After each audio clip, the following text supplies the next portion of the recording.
So as you know, we are on a history tour, and we are in Germany, and so I am going to touch upon part of the dark history of Germany, in particular right now, what is known as the Holocaust. The Holocaust was invented during World War II. There were somewhere around 6 million people, mostly Jewish people, but also gypsies and other undesirables in the eyes of the Nazis, were shipped off and killed. Now, Hamburg, before World War II, had one of the largest Jewish populations of all of Germany. Unfortunately, many of them, before and during World War II, were shipped off to concentration camps, such as Neuengamme, which is located only 20 kilometers from the city, or more famously, Auschwitz. Now, when they were shipped to these concentration camps, they were murdered wholesale. If they were not fit to work, so the men were typically spared, but women, children, infirm, old, handicapped, anyone who couldn't pick up a shovel or a hammer was murdered. Now, the favored way for the Nazis to murder en masse was in gas chambers. What they would do is they would pile these people in. Up to 6,000 people in one chamber was the largest one. And they would put poison gas into it. This gas was called hydrogen cyanide, also known as Zyclon B. Now, Zyclon B was invented after World War I as a pesticide by a man named Tesch, as well as several other men. Now, as the Second World War approached, the Nazis figured out that it's also very effective at killing people, as it's both odorless, tasteless, and is very lethal.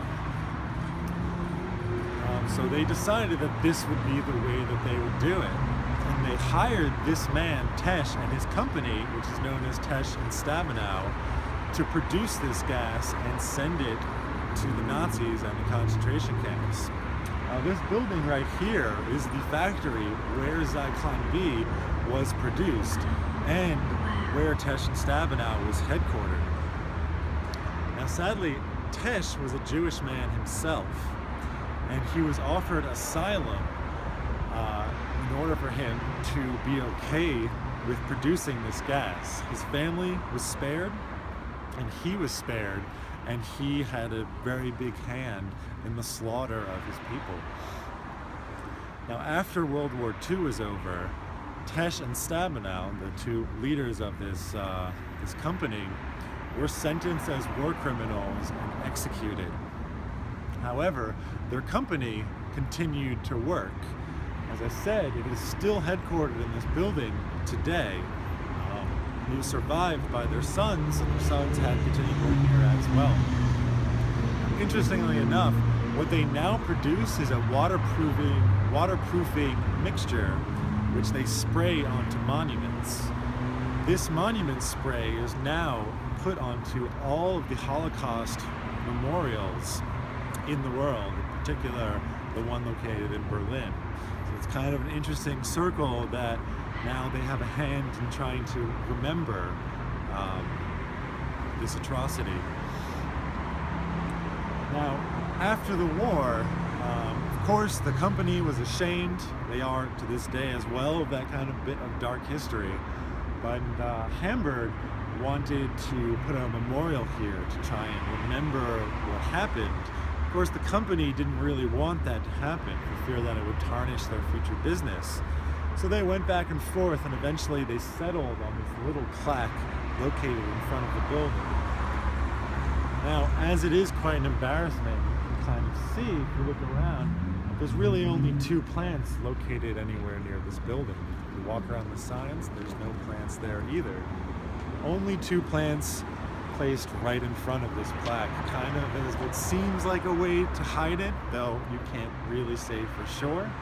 I do know that when I was here earlier in the year, that these plants had actually grown out quite a bit more and covered the plaque.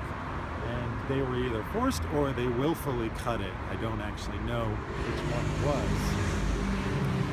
Now, I had said earlier that this area was targeted for bombing by the Allies. It's because the Allies knew of the existence of this factory and they wanted it destroyed.